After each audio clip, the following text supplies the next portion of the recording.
Invitation വേദിയിലിരിക്കുന്ന വനിതാ സമാജം ഭാരവാഹികളെ, എൻ്റെ പ്രിയ സഹോദരി സഹോദരന്മാർ, ഈ അദ്ദേഹം നായർ തറവാട്ടിൽ സ്ത്രീകൾക്കുള്ള പ്രാധാന്യത്തെക്കുറിച്ച് പ്രസിഡന്റ് പറഞ്ഞു.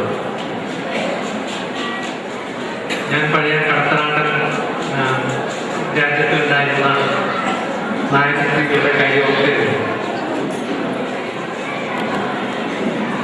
ഏതൊരു കഥയ്ക്കും ചന്ദൂരിന്റെ കഥയൊക്കെ കേട്ടിട്ട് സിനിമയൊക്കെ കണ്ടിട്ടുള്ള ആൾക്കാർക്കറിയാം അവിടുത്തെ സ്ത്രീകളുടെ ബലം ഉണ്ടായിരുന്നു.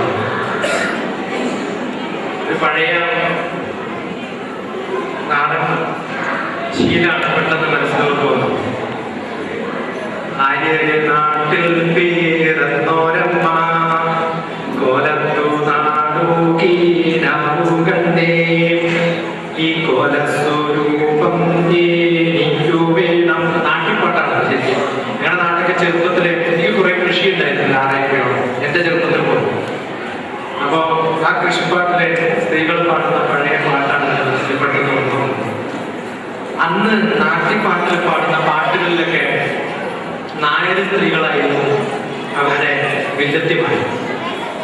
അപ്പൊ അവരെ കണ്ട കിനാമോ അതിന്റെ കൂടെ ഉള്ള കഥകളും അത് ഓരോ നാട്ടിന്റെയും കഥകളായിരുന്നു. അത്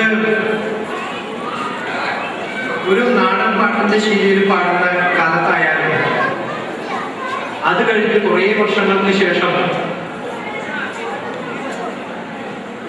ഒരു ആർട്ട് ഫോമായിട്ട് ഇപ്പൊ കേരളത്തിലെ സ്ത്രീകളുടെ ആർട്ട് ഫോംസ് നോക്കിക്കഴിഞ്ഞാൽ ഒഴിവാക്കാൻ സാധിക്കാത്ത ഒരു ആർട്ട് ഫോം, ഒരു ഡാൻസ് പ്രോഗ്രാമായിട്ട് അവതരിപ്പിക്കുന്ന ആ ആർട്ട് ഫോം പോലും ഉണ്ടാക്കിയിട്ടുള്ളത് ഈ നായർ സമുദായത്തിന്റെ സ്ത്രീ സംഘടനകളുടെ ആദ്യ പ്രവർത്തക എന്ന് വേണമെങ്കിൽ മുന്നോട്ട് വിശേഷിപ്പിക്കാവുന്ന തങ്കച്ചിയാണ്.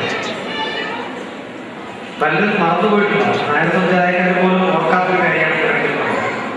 അത് തുടങ്ങി അല്ലെങ്കിൽ അന്ന് എഴുതുന്ന ചിത്രയടക്കമുള്ള ആ പാട്ടുകാരൊക്കെ പാടിക്കൊണ്ട് നടക്കുന്ന പല കവിതകളിലും സ്ത്രീകളുടെ പ്രാധാന്യം നമുക്ക് കാണാൻ സാധിക്കും.